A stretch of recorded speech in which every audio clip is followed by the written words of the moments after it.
Okay po, ma'am. Magandang umaga na pala sa mga klase ko. Ako nga pala si Daniel. Si Daniel ba yan? Ba't ang pangit? Oo, ano, ang pangit.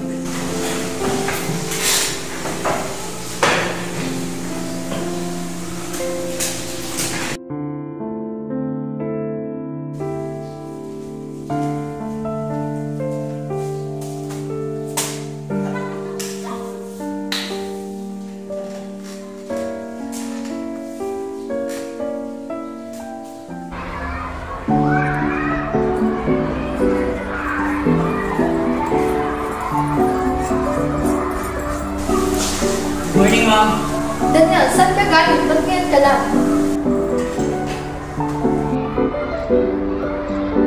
Sorry po, ma'am. Hindi na po mauulit.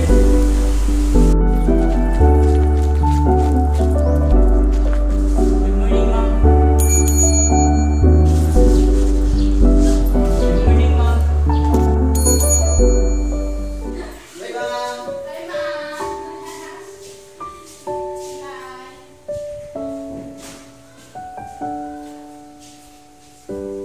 May problema ka ba, Daniel? Wala po, ma'am. Okay lang po ako, ma'am. Wala naman po akong problema. Huwag po kayo mag-alala. Sige na, sabihin mo na ang totoo. Baka may tutulong ako sa problema mo. Totoo lang, ma'am. Wala na po ako mga magulang. Walay na po si mama at papa. Mahanap na lang po ako ng paraan upang makapag-aral at makakain sa isang araw.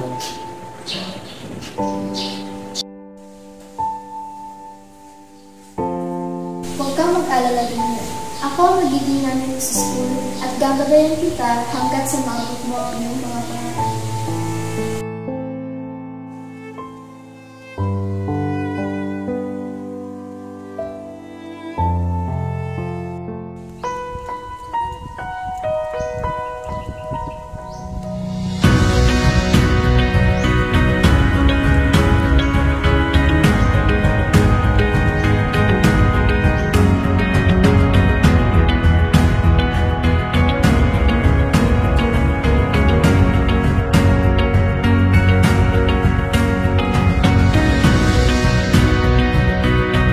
Okay, class?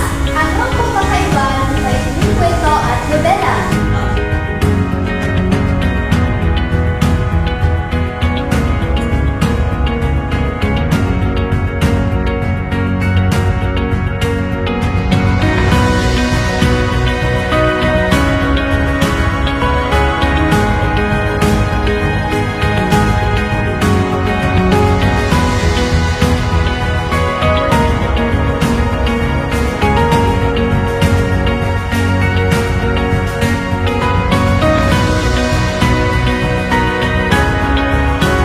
Hanya 30, Grade 30, at Daniel 48. Congrats!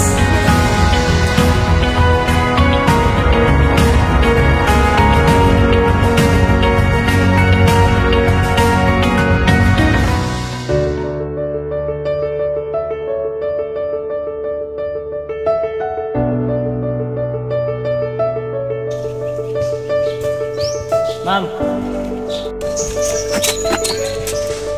Mama, siya na po ba yung bagong guro ko? Yes, anak.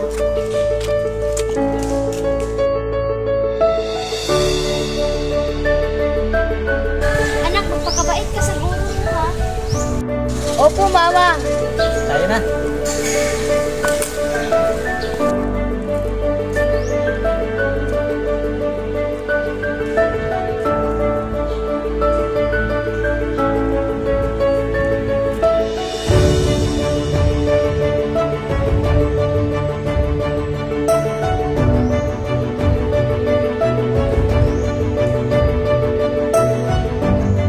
Ma'am, kung hindi dahil sa'yo at sa pagmamahal mo, hindi ko sana mararating itong pangarap ko.